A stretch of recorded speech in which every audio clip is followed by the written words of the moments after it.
Que ce soit à Paris, à Los Angeles ou n'importe où ailleurs, la nourriture coréenne, qu'on appelle aussi le hanchik, est absolument partout. C'est clair, elle a été portée par l'énorme vague de la K-culture qui a déferlé sur le monde. Mais qu'est-ce qui se cache vraiment derrière ce phénomène culinaire? On va explorer ensemble les coulisses de ce succès. Tendance et addictive. Voilà, ces deux mots, on les entend tout le temps et franchement, ils résument parfaitement l'image qu'a la K-food en Occident en ce moment. C'est devenu bien plus qu'un simple repas. C'est une véritable expérience, un signe de modernité, surtout pour les jeunes générations pour qui la culture coréenne, c'est le summum du cool. Alors imaginez un peu la scène. Vous êtes au resto et on vous apporte un sachet avec tous les ingrédients frais pour faire du kimchi. Votre mission? Secouer ce sachet, là, à table, pour préparer votre propre kimchi minute, qu'on appelle jojori. Eh bien, ce geste tout simple est devenu un énorme phénomène sur les réseaux sociaux. Ça transforme un plat traditionnel en un vrai spectacle, interactif et super facile à partager. Et ce qui est vraiment fascinant, c'est que ce succès, c'est pas du tout un hasard. Le critique Bill Addison l'explique très bien. Des plats comme le barbecue coréen, ça correspond pile poil aux goûts occidentaux. C'est une expérience centrée sur la viande, avec des saveurs plutôt sucrées.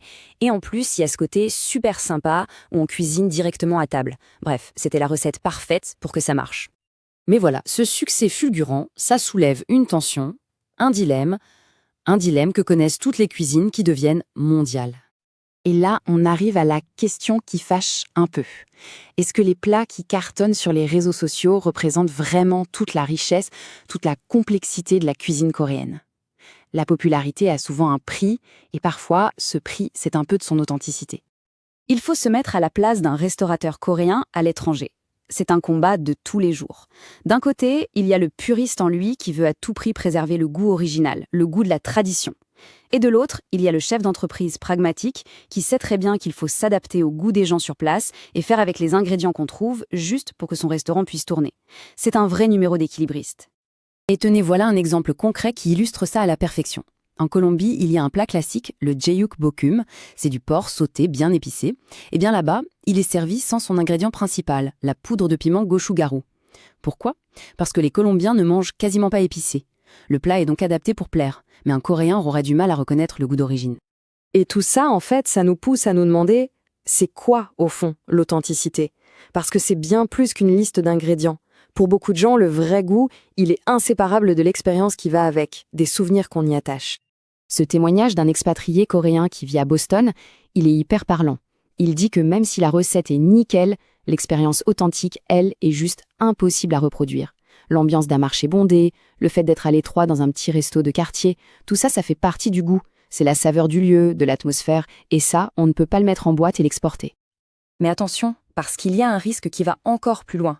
Quand l'adaptation n'est plus maîtrisée, elle peut carrément devenir une déformation. Et là, c'est l'identité même de la cuisine qui est en danger.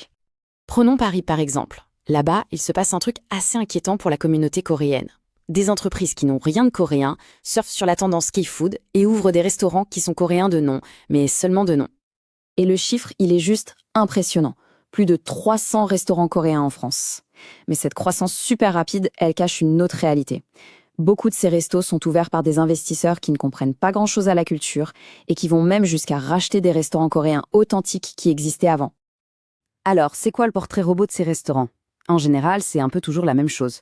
Des plats fusion un peu bizarres, genre du jampong à la crème, des enseignes en coréen mais avec des fautes de frappe, un marketing hyper agressif pour se donner une image de lieu branché.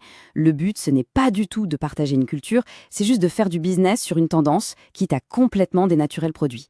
Et le résultat, il est sans appel. On se retrouve avec des plats qui ont un nom coréen mais qui n'en ont ni le goût, ni les techniques, ni les ingrédients.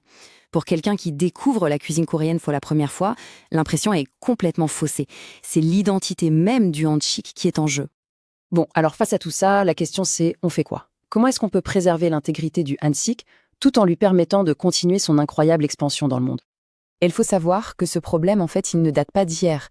Déjà en 2005, une étude montrait que pour les étrangers, la cuisine coréenne se résumait en gros à quelques plats sucrés et salés, comme le bulgogi et le bibimbap. Donc, le travail pour montrer la diversité de la cuisine coréenne, c'est un enjeu qui dure depuis longtemps. Alors, il y a plusieurs pistes qui se dégagent. 3 stratégies principales en fait. D'abord, il faut absolument montrer l'incroyable diversité de la cuisine coréenne. Ensuite, une idée serait de créer un système de certification, un label, pour aider les gens à trouver les restaurants vraiment authentiques. Et enfin, standardiser certaines recettes de base pour garantir un niveau de qualité constant, où qu'on soit dans le monde. Et la bonne nouvelle, c'est que la Corée n'est pas la première à faire face à ce genre de défi. La Thaïlande, par exemple, a lancé un projet qui s'appelle Kitchen of the World pour certifier ses restaurants à l'étranger, et c'est un vrai succès.